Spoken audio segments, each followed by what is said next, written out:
Hello everyone, very good morning to Puan Siti Nur Ashikin and my fellow classmates. So today we are going to present about the business scholar, our chosen business scholar who is Clayton Christensen. So now we will move further into the presentation.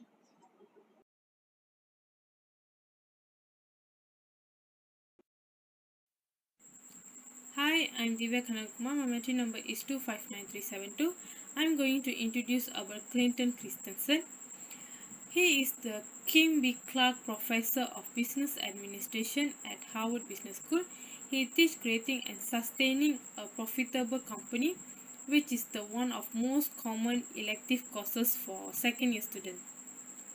He is considered one of the top innovation and development experts in the world, and his innovations have been regularly used in many organizations and companies around the globe. In 2011, Christensen was named as the world's most prominent business thinker in a survey of thousands of managers, consultants, and business school professors. He born in Salt Lake City, Utah, and he served as missionary from 1971 to 1973 at his church in Republic of Korea, where he learned to speak the Korean fluently. Professor Clinton received his BA Economics from Brigham Young University and Master Philosophy in Econometrics from Oxford University, where he studied as Rhodes Scholar. He continuously received an MBA from Harvard Business School with high distinction in 1979, graduating as George F. Baker Scholar. Professor Christensen was named as a White House Fellow in 1982 and was assistant to the U.S. Transportation Secretaries Drew Lewis and Elizabeth Dole. In 1992, he received his DBA from Harvard Business School, and the same year he became a faculty member there, ultimately obtaining full professorship with tenure in 1998. He holds 5 honorary doctorates and honorary professorship from the University THIVYAA in Taiwan. For 25 years, Clay was worked as Scout Master, Squad Master, Dean Leader, Troop and Pack Committee Chairman for the Boy Scouts of America. His life partner is Christine. He has 5 kids and 7 grandkids, and he was passed away at his 67 years old with the leukemia illness.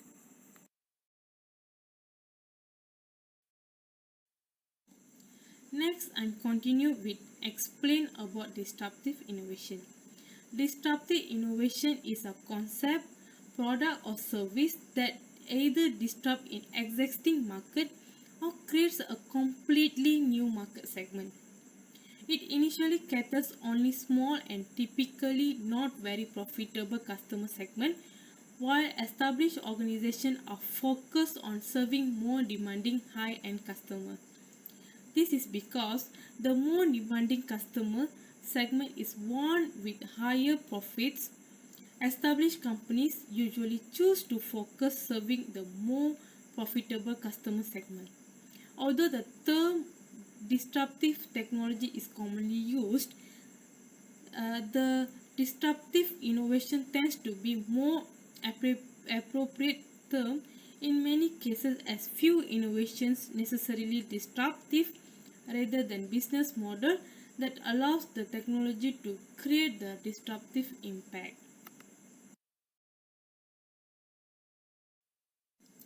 Clinton has widened the application of the term to include not only the technologies but also to the product and business models.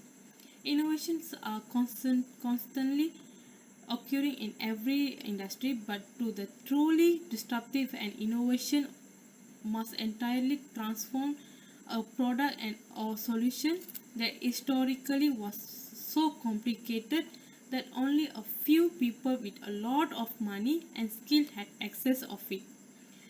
A disruptive innovation is often a much more simple, low-grade solution that is more affordable and accessible to a large population, in which opens it to an entirely new market. This often upturns established industries and overthrows existing market leaders.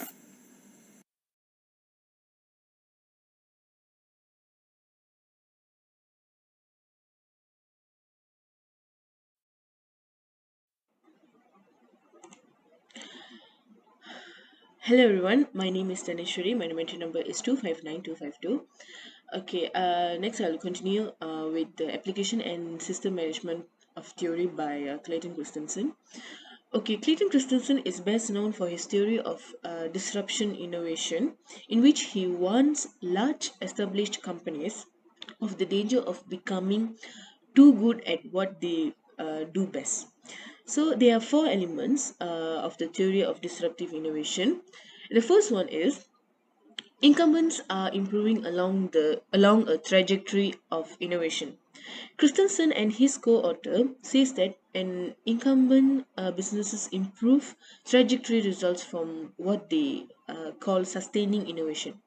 Usually, the sustaining innovation improves the product in a few established value areas. For example, auto companies might continue improving the horsepower or torque of their engines. Has explained in one of the articles of Clayton Christensen, which is the Dilemma, good managers strive to make better products that they can sell for higher profits to not yet satisfied customers in more demanding tiers of the market. Next will be the pace of sustaining innovation overshoots customer needs. The pace of sustaining innovation along the trajectory of particular value proposition market always outstrips the ability of customers in any given tier of the market to use it. Thus, a company whose product are squarely positioned on mainstream customers' current needs will probably overshoot what those customers are able to utilize in the future. To justify this, Christensen used an example from the 1983 computer industry when people first started using personal computers for word processing. Typists often had to stop fingers to let the Intel 286 chip inside the ketchup, but today's processors offer much more speed than mainstream customers can use.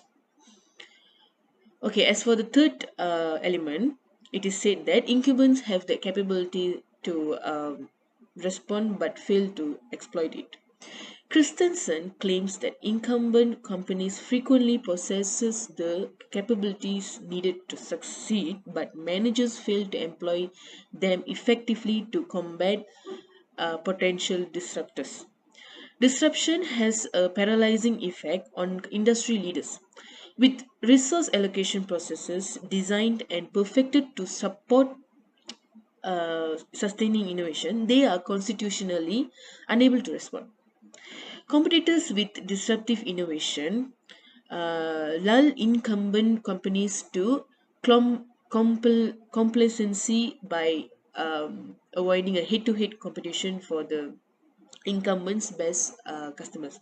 They target instead new and low-end customers. The final element of the theory is incumbent flunders as a result of the disruption. Clayton Christensen's original research goal was the development of the failure framework. For why and under what circumstances new technologies have caused great firms to fail. He does not specify the exact probability of failure, but he leaves little doubt it is very high. He also explained that performance over supply opens the door for simpler, less expensive, more convenient, and almost always disruptive technologies to enter. Companies with these disruptive technologies, he says that it will always improve their products' performance and in so doing, eventually take over the older markets.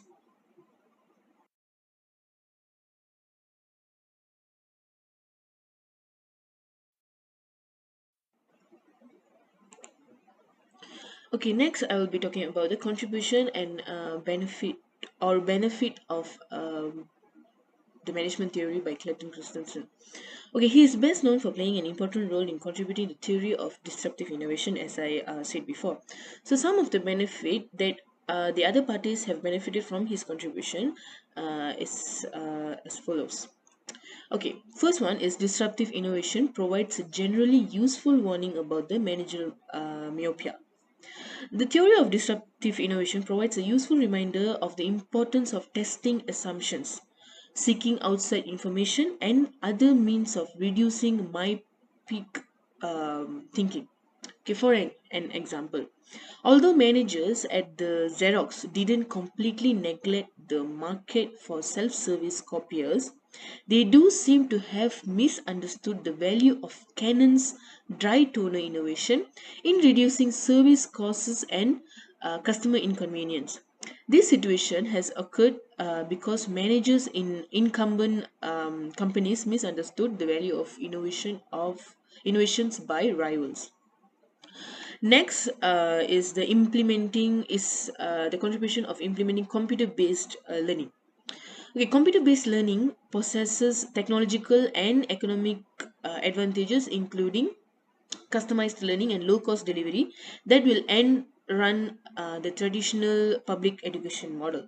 Okay, for example, computer-based learning to transform education, Christensen says it must be implemented disruptively, not by competing against the existing system, but by serving students who cannot currently receive the course they desire.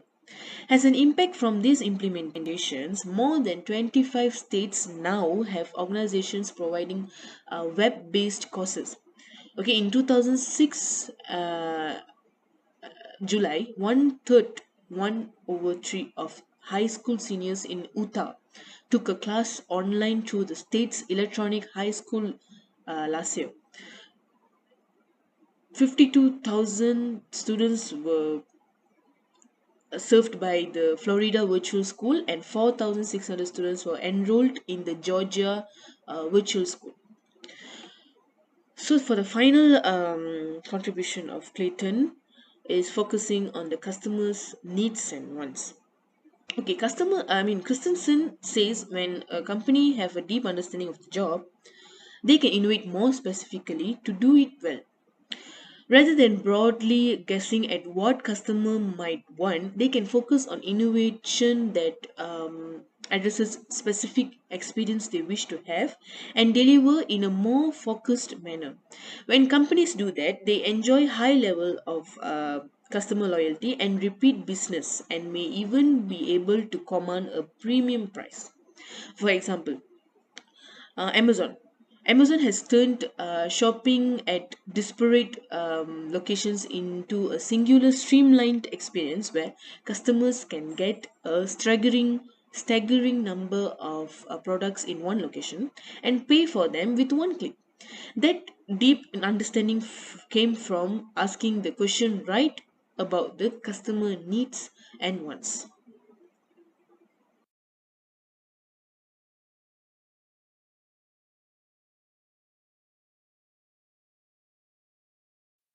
My name is THIVYAA and my meter number is 259201. Lastly, I will explain about the criticism of the management theory. There are three criticisms. Let's see the first one. Disruption theory is becoming a victim of their success. Clayton is best known for his theory of disruptive innovation. The theory of disruptive innovation has proven to be a powerful way of thinking about innovation driving growth. Unfortunately, disruption theory is becoming a victim of their success. Despite dissemination, the theory concept has been widely misunderstood of the basic tenets frequently misapplied. They use the term loosely to evoke the idea of creativity in support of whatever they plan to do. Many analysts, writers, and consultants are using disruptive innovation to describe the situation in the industry that has shaken up and recent successful incumbents have stumbled. The challenges with integrating disruptive innovation with any advancement that changes the business dynamic of industry is that different type of innovation require a different strategy approach. Besides, one more critic of Clayton is destructive technology. Clayton research has been frequently cited by researchers working in a variety of discipline and subject area, including new product development, marketing, policy, management, technology management, and so on. Initially, product based on disruptive technology only fulfill a niche market segment that respect the output dimension that disruptive technology excel. When research and development investment are made and technology mature, the efficiency of disruptive technology increase to the point where it can also meet the requirement of the mainstream market.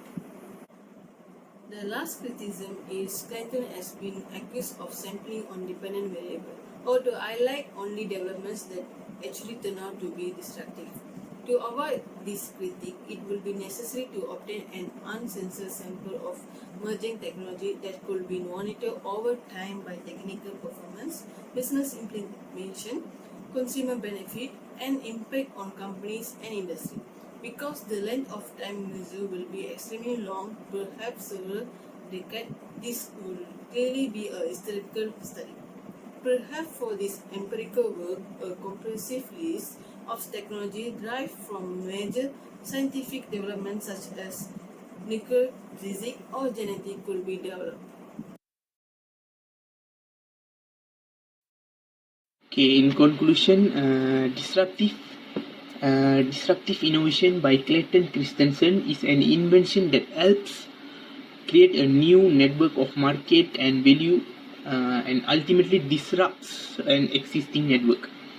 So, disruptive and innovation tends to be a more appropriate term in many cases, as new few innovations as necessarily disruptive rather than the business model, and allows the technology to create a disruptive impact. Okay. Christensen also noted the products considered as disruptive innovation tends to skip stages in the traditional product stages. So, besides that, there are few contribution or benefit of disruptive innovation done by Clayton Christensen are by having benefits, introducing the disruptive theory, which are inclusive of disruptive innovation, provides a generally useful warning about managerial myopia, and implementing computer-based learning and focusing on customers' needs and wants. So, to Christensen, the role of every general manager is to lay a foundation for future growth. To the end, managers need to understand disruptive innovation, the threat it poses, how to lead their teams and organizations to create growth that can keep pace with ever-evolving technologies, industries, and customers. Other than that, Clayton theory did not go smoothly. He also have received criticism in the management on this theory. So they will views the criticism of this theory is disruption theory is becoming a victim of their success. Disruptive technology. Christensen has been accused of sampling on the dependent variable. Thank you.